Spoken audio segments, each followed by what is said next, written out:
In 1997, a family walked into Sotheby's in London. They had something to sell. They listed it as a replica, a bronze copy, worth maybe £1,000. It sold for 254,000. Nobody asked why. Nobody questioned it. And if the theory is right, what that family sold was the actual Jules Rimet trophy, the most famous object in football, hidden for 30 years, sold as junk, and the trophy every team is fighting for right now at the 2026 World Cup. Not the same one, not even close. Here's the full story. The Jules Rimet trophy was commissioned in 1930 for the very first World Cup. Gold plated, 35 centimeters tall, a statue of Nike, the Greek goddess of victory, for 4 decades, the most important object in football. Teams died for it. Countries went to war over it, literally, as it turns out.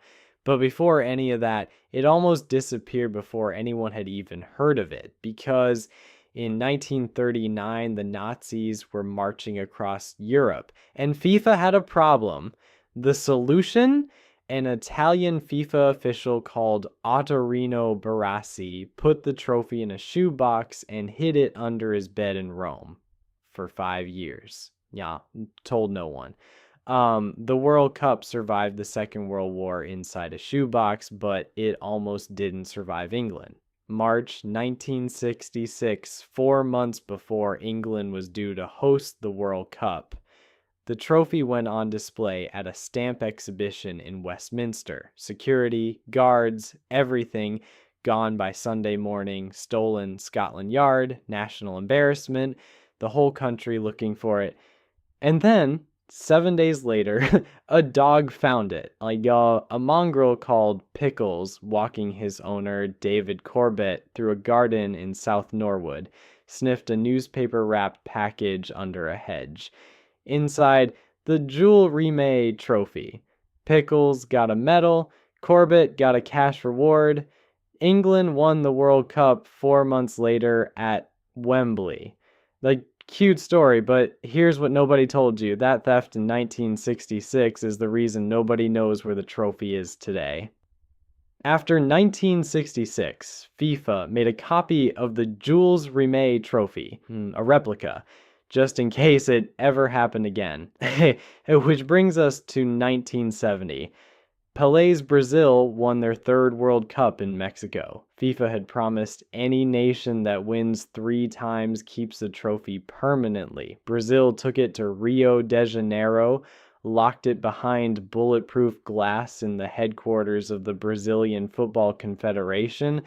The original, safe forever, except it wasn't. December the 19th, 1983.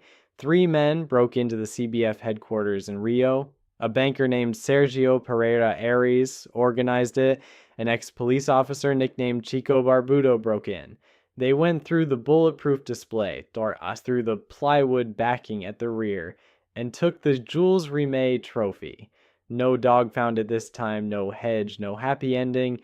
It was gone. The official investigation concluded it was melted into gold bars. A case closed. Except it wasn't. Because the Jules Rimet trophy was not made of solid gold.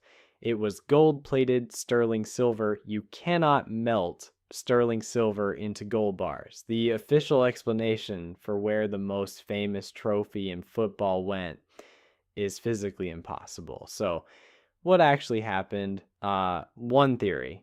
A private collector bought it. It's sitting in someone's home right now, worth tens of millions, completely undisclosed. Another theory, the one backed by a Financial Times investigation, is darker. What Chico Barbudo stole from Rio in 1983 was never the original. It was the replica FIFA made after 1966. The original stayed in England after that first theft, hidden under the bed of Edward Bird, deputy chairman of the Football Association. For nearly 30 years, his grandchildren played with it. His house was burgled twice. Thieves walked past it both times. When Bird died in 1995, his family auctioned it at Sotheby's. They labeled it a replica, listed it at 20 to 30,000 pounds. It sold for 254,000. Nobody asked why a replica commanded that price. Nobody looked into it. And just like that, if the theory is right, the original Jules Rimet trophy was sold as scrap, and the world moved on. So here's where we are. Every team at the 2026 World Cup is competing for a trophy introduced in 1974, a completely different object. When the winner lifts it in New York this July, they won't even take it home. FIFA keeps it. The winner gets a gold-plated copy. The Jules Rimet, the original, the one from 1930, the one Pelé lifted, the one Pickles found under a hedge, is either destroyed in a private collection or was sold at Sotheby's in 1997 by a family who had no idea what they were holding. The most recognizable object in football, and nobody knows where it is. Which theory do you believe? Tell me in the comments. Class dismissed.